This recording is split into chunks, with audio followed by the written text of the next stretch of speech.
Monsoon mission के अंतर्गत विकसित मॉनसून पूर्वानुमान प्रणालियां सन 2017 में लागू करने के लिए IMD को सौंपी गई और यही लक्ष्य था मॉनसून मिशन के पहले चरण का। इस तरह मॉनसून पूर्वानुमान का एक नया युग प्रारंभ हुआ जिसमें उच्चतम स्तर की सटीकता थी। मॉनसून मिशन ने यह भी सुनिश्चित किया कि सभी पूर्वानुमान सभी संबंधितों तक समय रहते पहुंचे, जिससे पहले से ही उपयुक्त उपाय अपनाए जा सके। कृषि क्षेत्र में भारतीय कृषि अनुसंधान परिषद द्वारा मॉनसून पूर्वानुमानों का उपयोग करते हुए किसानों को दैनिक से पूरे मौसम तक की सलाह जारी की जा रही है ताकि वो अपनी गतिविधियों को उसी के अनुरूप नियोजित कर सकें। फसलों की बुआई पूर्वानुमान पर आधारित होती है। हम उन्हें फसलों की बुआई और कौन सी फसलें बोनी है इसकी सलाह देते हैं। यदि मॉनसून के आने में देरी है तो क्या उपाय अपनाए जाएं?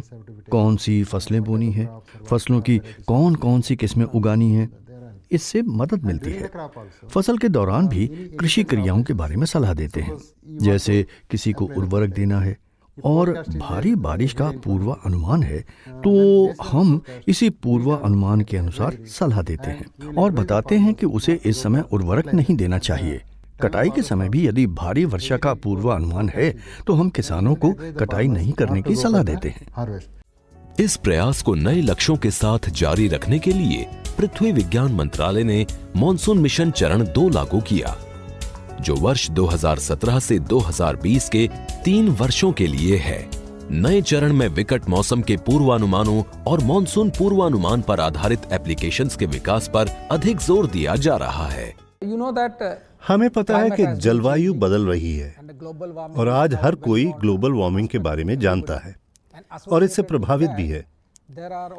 दुनिया भर में हुए ऑब्जर्वेशन से पता चलता है कि जलवायु और मौसम की विकट दशाएं भी लगातार बढ़ रही हैं, जैसे लू, शीतलहर, सूखा, बाढ़, ट्रॉपिकल स्टॉर्म।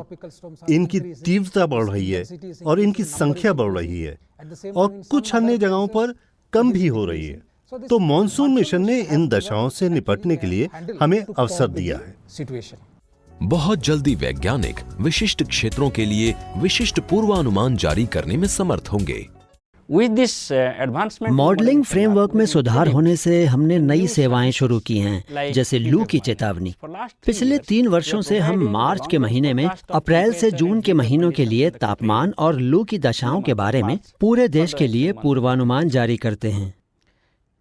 इसी तरह सर्दी के मौसम में पूरा भारत शीतलहर झेलता है। विशेष रूप से उत्तर और पूर्व क्षेत्र में लोग शीतलहर से प्रभावित होते हैं। तो मॉनसून मिशन में मॉडलिंग फ्रेमवर्क के अंतर्गत हम पूरे देश के लिए शीतलहर और न्यूनतम तापमान का मौसमी पूर्वानुमान जारी करते हैं। मॉनसून मिशन वैश्विक सोच और स्थानीय स्तर पर क्रियान्वयन का उत्कृष्ट उदाहरण है। ग्रामीण या शहरी, व्यवसायी या किसान, वृद्ध या युवा, हर कोई मॉनसून के सटीक पूर्वानुमान की प्रतीक्षा करता है। मॉनसून मिशन 1.3 अरब भारतीयों के सपने को साकार कर रहा है।